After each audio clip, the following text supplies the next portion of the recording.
So, UK waters down new Russian sanctions as fuel prices rise. Reading into a bit of this.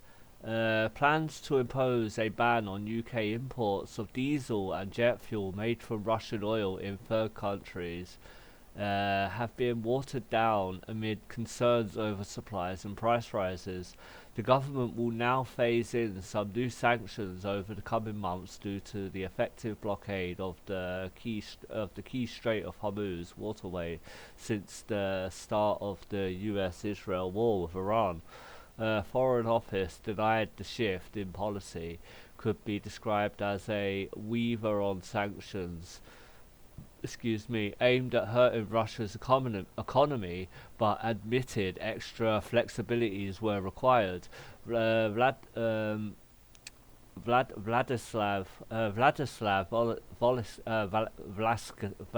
Valusk, sanctions commissioner for Ukraine, said he understood the rationale behind the UK's decisions, but said he disagreed with the approach. Our concern relates specifically to temporarily exemptions that may still generate additional revenue for Russia's war machine, he posted on social media. The original plan to ban oil products delivered from Russia, crude oil such as jet fuel and diesel, entered the UK from third countries was first announced as part of the raft of fresh sanctions by the government in October last year. It came oh yeah, it came after the BBC revealed in 2024 that millions of barrels of fuel made from Russian oil were still being imported to the UK through a loophole in the global trade rules despite the sanctions being imposed. The Center of Russia on Energy and Clean Air CREA estimated that about 1.8 billion worth of oil products made from Russian crude oil had been imported to the UK via India and Turkey since the first ban of oil was imposed in December 2022. While some sanctions have been imposed on Wednesday, the ban on oil products made from Russia crude oil and being imported via third countries has been delayed. The watering down of planned measures will effectively allow imports of jet fuel from India, which was previously a key supplier to UK and Europe. A lot of Russian crude oil is also refined in Turkey. It is understood the government now plans to phase in the ban in the coming months. The rules will be reviewed regularly and will allow for the full ban to be phased in without causing instability amid the fuel supply shock stemming from the Middle East conflict. The government said targeted short-term licenses have been issued within the refined oil import ban to support flexibility in the UK supply and global markets. It denied the delay amounted to the sanctions waiver which was put in place by the US government last month. It was highly criticized. The conflict in the Middle East has effectively ended transport of oil and liquefied natural gas (LNG), as well as other essentials. More than half of Europe's jet fuel is transported through the Strait of Hormuz, and as a result, the supply disruption, European jet fuel prices are nearly double what they were before the war started. In late February, before the first US and Israel airstrikes, jet fuel was trading at $831 a barrel, per ton, in Europe. By early April, it had touched to 1,838 before beginning to fall. It is now at 1,375, so it's gradually went down a very small bit, but still a lot. The UK issuing a ban on maritime transportation of Russian LNG and related services, but a time-limited license will allow for the continue until 1st of January. The UK has led international efforts to put economic pressure on Russia over the invasion of Ukraine. Only on Tuesday, the UK signed a G7 statement reaffirming its unwavering commitment to impose severe costs on Russia. The negative signal.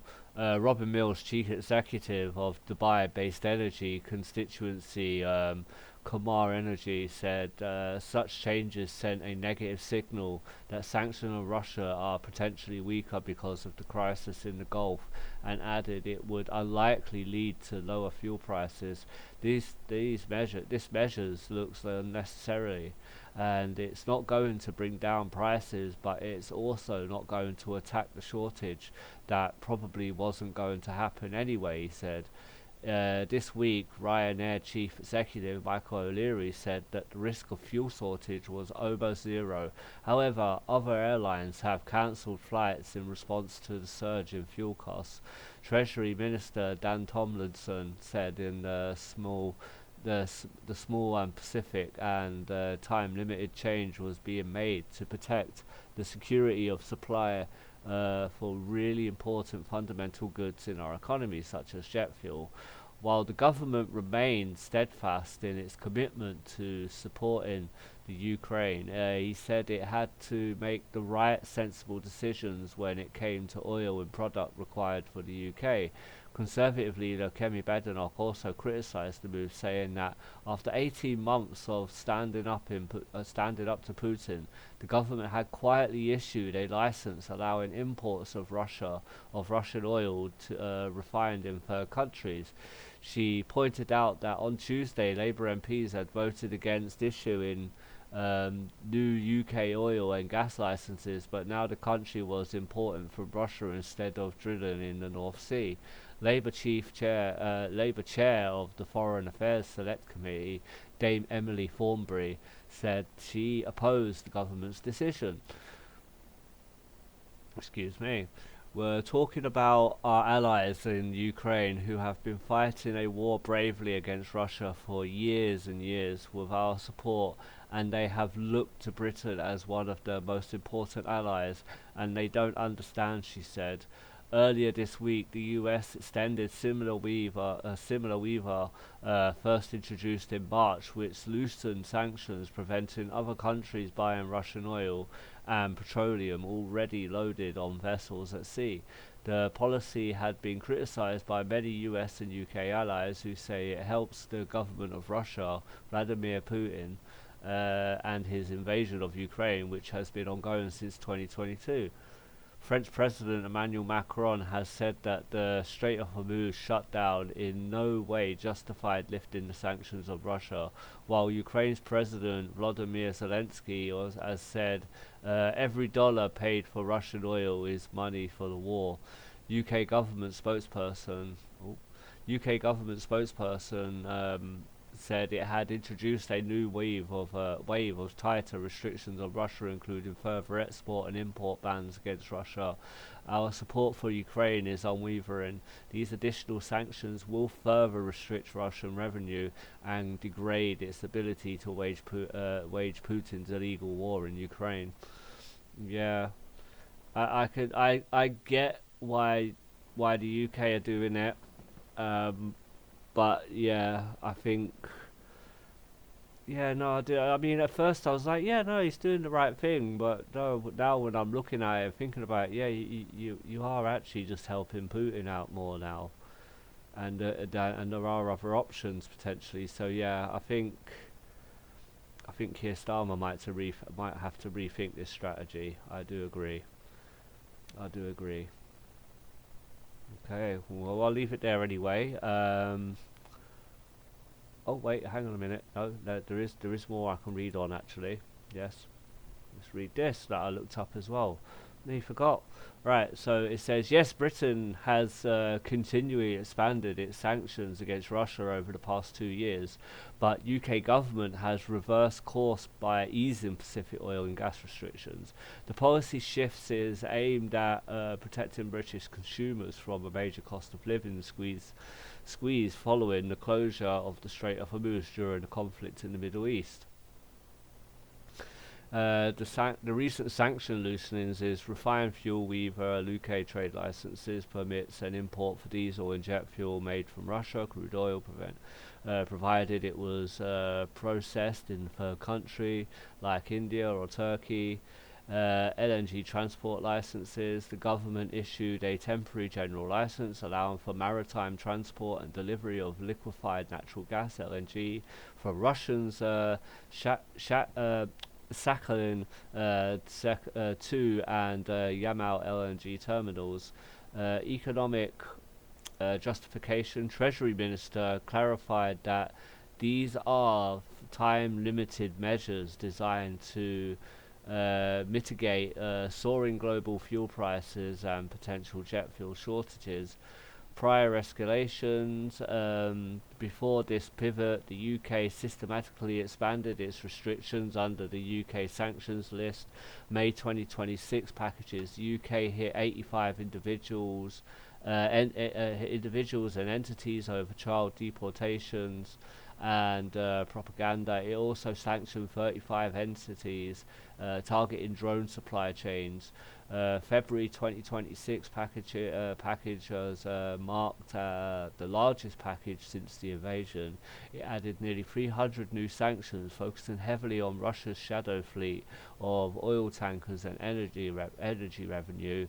The third country crackdowns. The Foreign Office expanded its reach to penalize companies in China, India, Turkey supplying electronics components and maritime services to the Russian state.